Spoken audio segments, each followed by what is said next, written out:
A tiny trend is forming that caught our attention, and we're sure it's catching your attentions as well. It's the tiny home trend. Joining me now is Bob Clarizio, and he's with Tiny Home Builders.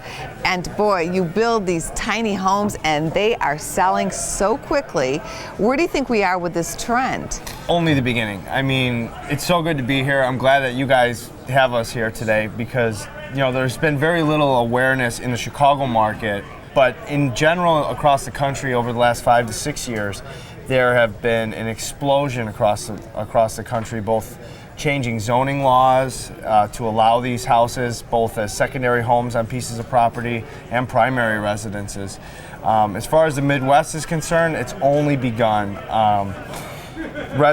Certain counties such as McHenry County, Kane County, are just starting to look at the idea of changing their zoning laws to allow these tiny homes as primary residences. Why are people so actively choosing to build or move into these tiny homes? It's a great question. So we have two different markets for our tiny house products, and primarily those straight out of college, maybe 21 to 35 years old. That makes sense. Burdened by college debt, trying to become more fiscally responsible. One of the things that we have to keep in mind, especially with that portion of the marketplace, a lot of people who are buying our tiny homes, they saw their parents in 2009, 2010 lose their house, where their childhood home where they grew up with is now owned by somebody else and they had to downsize themselves. So this fiscal responsibility has been ingrained into them to where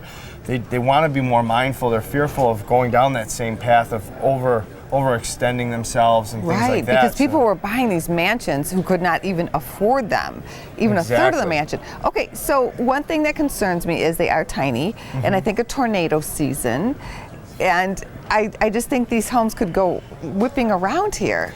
It's a great point. So we do a couple of different things to combat that. One, our tiny houses are completely made out of steel stud construction. So they're made out of the same kind of construction that a high-rise building is made out of. On top of that, we have outrigger type systems that help stabilize the homes when they're in permanent settings. And we've been in several different scenarios recently where we've had major rainstorms over the spring season where we're at a trade show and we don't have them tied down or anything, and they stay where they're put. What about the price on the homes? What does that look like? I know it varies. It definitely varies, but our homes come in at the lower end of the marketplace. So typically, before our product really came to market, you could only purchase a home for $60,000 to $80,000. So they're rather expensive, and for that price, people could go buy a condo or something like that. That is true. So when we came to the marketplace, we said, we have to make this affordable for the common man. So what we did was we came in at a price point of between $35,000 and $50,000. So that's the price of a car. Exactly, and it can get financing. Where some of the $60,000 and $80,000, there's just not the value in a custom one-off situation to validate that financing. So we wanted to be at the $35,000 to $60,000 range so that we could offer financing to our customers. I love this. Great to have you here and talking about this topic. Bring us more on tiny homes. Thank you.